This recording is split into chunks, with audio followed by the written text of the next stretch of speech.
मैं हूं आपके साथ पयुधी शशि। हाथरस मामले में यूपी पुलिस सवालों के घेरे में है। सवाल है कि सिस्टम की लापरवाही का दाह संस्कार कब होगा। कभी हाथरस, कभी बलरामपुर, तो कभी खरगोन। जगह बदल जाती है लेकिन बेटियों से जुर्म का सच नहीं। अगले आधे घंटे में हम आपको हाथरस की घटना पर 5 गवाहों के बयान सुनाएंगे जो इस दिल दहलाने देने वाली वारदात के गुनहगारों का सच देश के सामने रखेंगे। पीड़ित लड़की की मां का दर्द हम आपको सुनाएंगे जो पुलिस प्रशासन का संवेदनहीन रवैये को उजागर करेंगी। पीड़िता के पिता, उसके भाई, रिश्तेदार और गांव के लोगों ने जो कुछ कहा वो आज आप जी न्यूज पर सुनेंगे। लेकिन उससे पहले इस वक्त की अपडेट आपको इस पूरे मामले में बता देते हैं। हाथरस गैंगरेप मामले में एसआईटी ने अपनी जांच शुरू कर दी है। ये बड़ी अपडेट है इस वक्त की। एसआईटी की टीम पीड़ित के परिजनों से मुलाकात कर रही है। उधर गांव में बाहरी लोगों के प्रवेश पर पूरी तरह से रोक लगा दी गई है। साथ ही हाथरस की सीमा को सील कर दिया है और धारा 144 लागू कर दी गई है। एसआईटी की टीम पहुंच चुकी थी, परिवार वालों से मिल चुकी है और अब अपनी जांच का दायरा एसआईटी बढ़ाती जाएगी, जिसमें पुलिस के लापरवाह रवैये पर कई सवाल जो खड़े हुए, इसकी जांच भी एसआईटी करेगी। तो इस वक्त की बड़ी अपडेट है। साथ ही हाथरस की सीमा को सील कर दिया गया है, धारा 144 लगा दी गई है, बाहरी किसी भी व्यक्ति को प्रवेश नहीं दिया जाएगा। ये इस पूरे मामले में इस वक्त की सबसे बड़ी अपडेट जी न्यूज आपको बता रहा है। साथ ही जो हमारे रिपोर्टर्स है हाथरस में मौजूद हैं, ग्राउंड जीरो से हम आपको पूरी रिपोर्ट दिखा रहे हैं कि इस वक्त वहां के हालात क्या हैं, परिवार की मांग क्या है और कैसे पुलिस पर लगातार सवाल उठ रहे हैं। ये 5 तस्वीरें आप देखिए। ये 5 तस्वीरें हम आपको इसलिए दिखा रहे हैं क्योंकि ये गवाही अभी थोड़ी देर में आप जी न्यूज पर सुनेंगे। पीड़िता की मां का दर्द आप सुनेंगे, उसके पिता की गुहार आप सुनेंगे, उसके भाई ने क्या कहा वो आप सुनेंगे, रिश्तेदार क्या कहते हैं और गांव के लोगों में भी कितना गुस्सा है, ये जी न्यूज आज आपको सुनाएगा।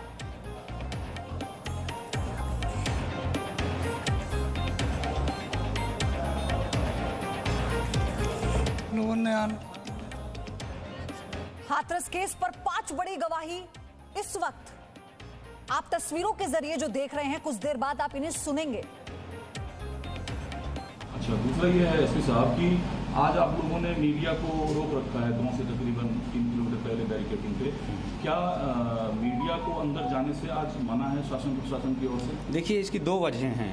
एक तो पहला कि एसआईटी टीम काम कर रही है तो उनको थोड़ा अलग से काम करने की स्वतंत्रता दी जाए, और दूसरा कि चूँकि यहाँ पे काफ़ी लोगों का आवागमन ऑलरेडी हो चुका है गांव में, बहुत दूर दूर से लोग भी आ चुके हैं। तो कोरोना के भी, जैसे आपको मैं बताना चाहूँगा कि हमारे 3 पुलिसकर्मी, उनमें कोरोना के प्राइमरी लक्षण पाए गए थे, उनको भी आइसोलेट किया गया है। जिनको कि कोरोना की टेस्ट हम लोग शाम को कराएंगे, वो भी आइसोलेशन में चले गए हैं। कुछ महिला पुलिसकर्मी हैं, वो भी शिकायत कर रही हैं तबीयत खराब होने की। तो सीएमओ साहब से रिक्वेस्ट भी की गई है कि एक बार ज़रा यहाँ पे जो चेकअप करवा लें, देख लें। तो इन सब को देखते हुए मीडिया को रोका गया। मीडिया ही नहीं, जो बाहर से आने वाले अन्य जो लोग हैं उनको अभी रोका जा रहा है कि एक तो कि कोरोना की वजह है और दूसरा एसआईटी निष्पक्षतापूर्ण काम कर ले, तो इसके लिए हम लोगों ने अभी रोका है। तो सबसे पहली गवाही हाथरस की उस मां की जिसकी बेटी के साथ भयंकर अत्याचार हुआ। हाथरस की वो मजबूर मां जिसे अपनी बेटी के आखिरी संस्कार में रीति रिवाजों को पूरा नहीं करने दिया गया। क्या चाहती हैं आप? हम चाहते हैं हमारी बेटी को घर तक ले जाया जाए। हमारा जो हिंदू नियम है, हमें हल्दी वगैरह लगानी होती है, हम अपनी बेटी को हल्दी वगैरह लगा के हमारी आखिरी बच्ची की विदाई है। अब लौट के तो दोबारा नहीं आएगी। हम अपनी बच्ची की अपने घर से ही, दरवाजे से ही विदाई करना चाहते हैं।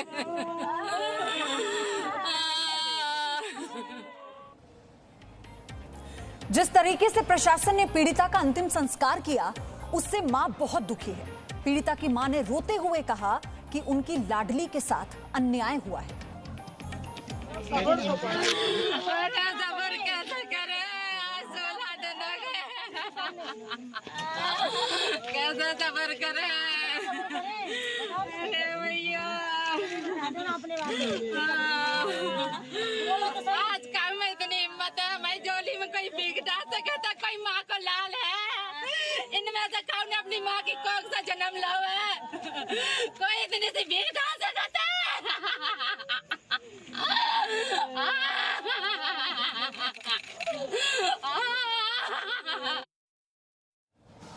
परिवार का तो यह भी आरोप है कि पुलिस ने उन्हें शमशान तक नहीं पहुंचने दिया। क्या नाम है आपका? मेरा नाम ओम प्रकाश जी, आपकी बेटी का दाह संस्कार हुआ, क्या आपको दाह संस्कार का बेटी का मौका मिला? नहीं, उन्होंने पहले से मतलब बोली पर हम नहीं पहुंच पाए। क्या कहते बाबा क्या कैसा अंतिम आपको घर में बंद कर दिया था? हाँ, और किसने बंद कर दिया था आपको घर में? पुलिस वाले ने कहा कहते जब भीतर बंद करते और कहा कहते उन लोगों ने बेटी की बॉडी को लेके चले गए। तो आपने बॉडी देखी थी? आपकी बेटी की बॉडी है? नहीं। किसकी बॉडी लग रही थी आपको? अब जी ना मालूम कौन की। कैसे अंतिम संस्कार में क्या क्या डाला गया? घी से किया गया? हमें ये भी नहीं मालूम। पुलिस हम वहाँ तक पहुँच ही नहीं पाए। अच्छा, तो पहुँच नहीं पाए या पहुँचने नहीं दिया? पहुँची नहीं। पुलिस नहीं कर दिया अंतिम संस्कार? हाँ, उन्होंने नहीं कर दिया। क्या लगता है ऐसे देश की बेटियां सुरक्षित रहेंगी? नहीं, सुरक्षित नहीं रहेंगी।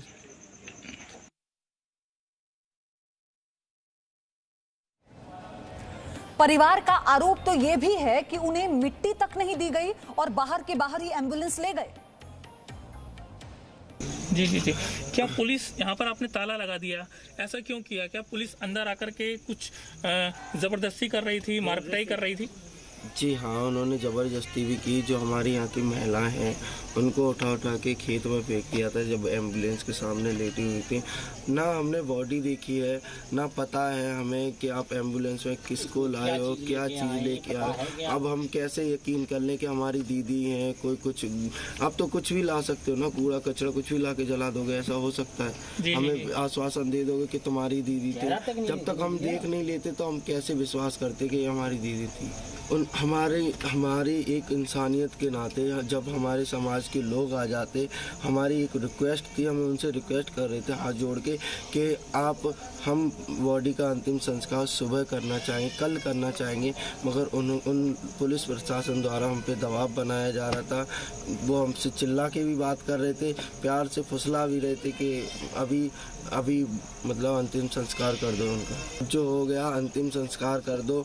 और उनके द्वारा जो बयान दिए गए हैं कि ये सब काम नहीं हुआ है, बलात्कार नहीं हुआ है, तो हम उन पे कैसे विश्वास कर लें कि वो हमें न्याय दिलाएंगे आगे। तो मां को अपनी लाडली के हाथों में आखिरी बार हल्दी लगानी थी, पिता को अंतिम दर्शन करने थे, और गांव वालों ने जब ये कहा, रिश्तेदारों ने जब पुलिस वालों से ये कहा कि आप एम्बुलेंस लेकर जा रहे हैं, हमें बता तो दीजिए क्या होने वाला है, तो उसके बाद पुलिस का रवैया क्या था ये आपने जी न्यूज पर देखा है। अब आप इस रिपोर्ट को देखिए और समझिए कि एक मां पर क्या बीती, एक पिता पर क्या बीती, एक भाई पर क्या बीती, और अब पूरा देश क्या मांग कर रहा है।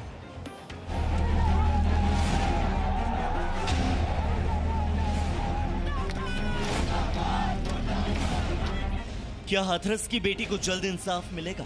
ये सवाल आज देश का हर व्यक्ति पूछ रहा है। सभी के मन में एक ही चिंता है कि दोषियों को सख्त सजा कब मिलेगी। मामले की जांच के लिए गठित एसआईटी की टीम ने हाथरस पहुंचकर जांच शुरू कर दी है। 3 सदस्यीय एसआईटी में महिला अधिकारी भी शामिल है। एसआईटी को 7 दिनों के अंदर अपनी रिपोर्ट पेश करनी है, जिसके साथ ही इस मामले को फास्ट ट्रैक कोर्ट में चलाया जाएगा। प्रकरण की जांच के लिए शासन ने एक उच्च स्तरीय एसआईटी का गठन किया है, ताकि अगर कोई स्थानीय पुलिस के द्वारा कोई चूक हुई है तो उस चीज़ों को अंकित करें। काफ़ी सीनियर लेवल से इस केस की मॉनिटरिंग हो रही है और हम इस केस को फास्ट ट्रैक कोर्ट में ले जाएंगे।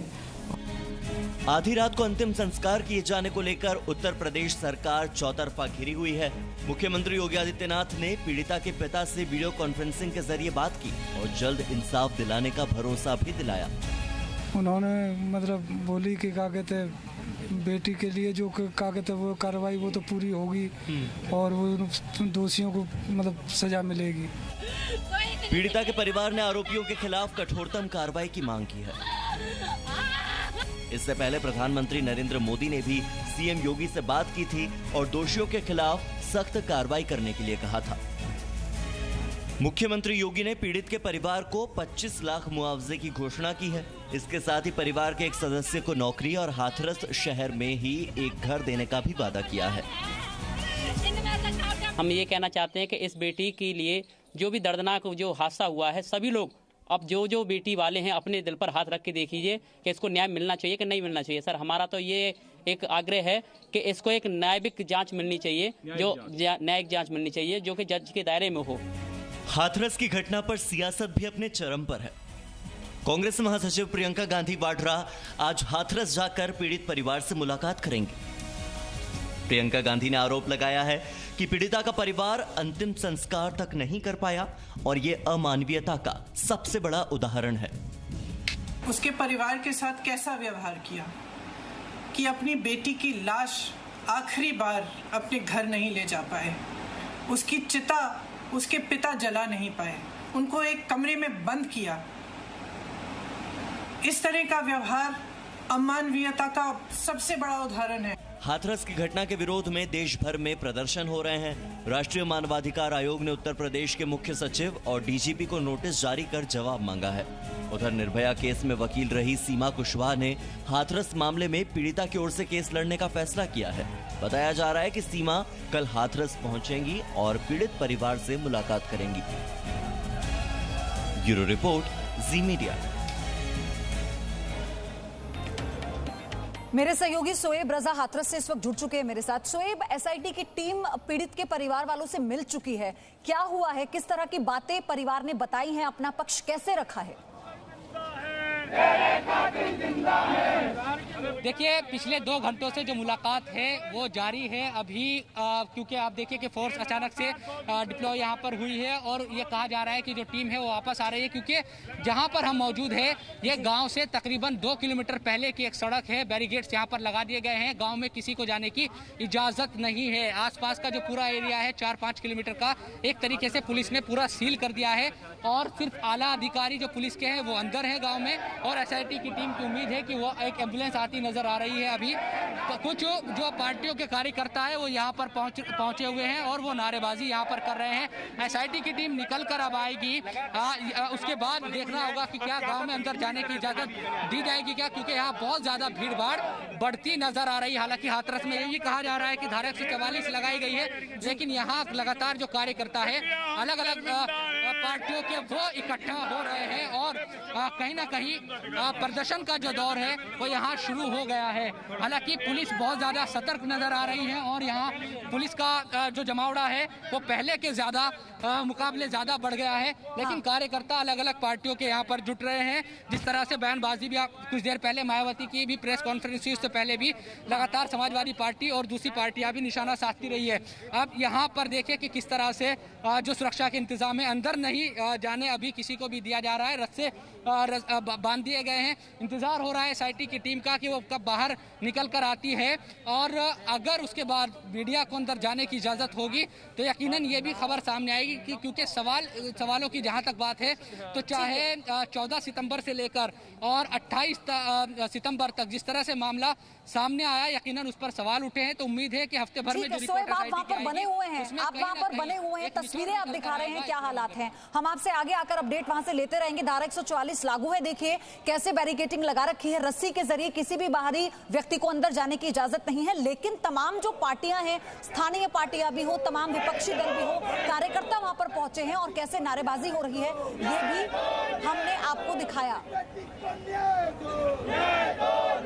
ये देखिए कांग्रेसी कार्यकर्ता हैं, डीएनडी पर प्रदर्शन कर रहे हैं। नोएडा की तस्वीरें इस वक्त आपको हम दिखा रहे हैं, डीएनडी पर इस वक्त प्रदर्शन हो रहा है। हाथरस की बेटी के लिए इंसाफ की मांग करने को लेकर ये उतरे हैं इनके मुताबिक, और कैसे जोर जोर से नारेबाजी कर बीच रास्ते में कांग्रेस के कार्यकर्ता बैठे हुए हैं, क्योंकि कल खुद सोनिया गांधी और प्रियंका गांधी ने राज्य सरकार पर, उसकी भूमिका पर, पुलिस की कार्यशैली पर सवाल उठाए थे। और ये जानकारी भी है कि बहुत जल्द प्रियंका गांधी वाड्रा हाथरस जा सकती हैं पीड़िता के परिवार से मिलने के लिए।